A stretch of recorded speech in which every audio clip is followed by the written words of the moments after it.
No, si Ramon, siya yung dahilan bakit malinis dito sa isla. Di ba, Mon? Ha? Oh, napakalinis dito. Oh, panalo. Flex ko lang dito yung isla na to. Napakaganda. Malupit yan si Ramon, malupit maglinis. Oh. Ano dito, yung entrance dito is 400 per person, no?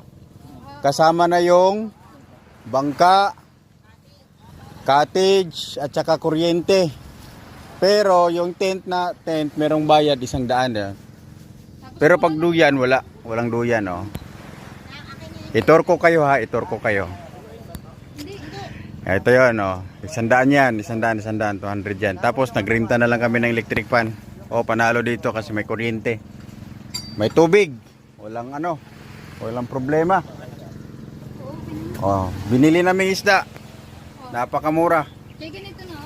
Kadami. Ano yan? Dito pa. Ito pa yun, no? May squid pa. Yan, oh. Kitam, sarap niyan. Oh. Panalo, hindi ka magugutom dito. Pag may pera ka. Pag wala kang pera, gutom ka. Ito. Yan. Ito. Oh. Sarap buhay, oh. Oh, yan. Ito. 1,400 ang tao. Pero sulit kasi libre na yung cottage. Libre na yung kuryente. Yung yung tent, 100. 100 lang yan.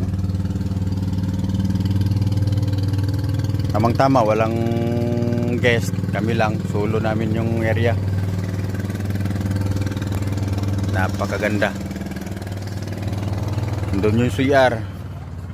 Malinis yung CR doon, malinis. Tapos yung tubig nandun. So, yung nagbabalak na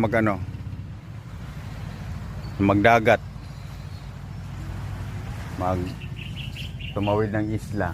Pwede kayo dito. From mainland papunta dito is nasa 10 to 15 minutes. Walang problema sa signal. Ang lakas ng signal. Ang lakas ng signal dito. Yan, ang lawak. Dito pala sa Malagawa Island. Anong bayan to? Paligi? Paligi to, no? Palawig. Palawig pala. Bayan ng Palawig. Tapos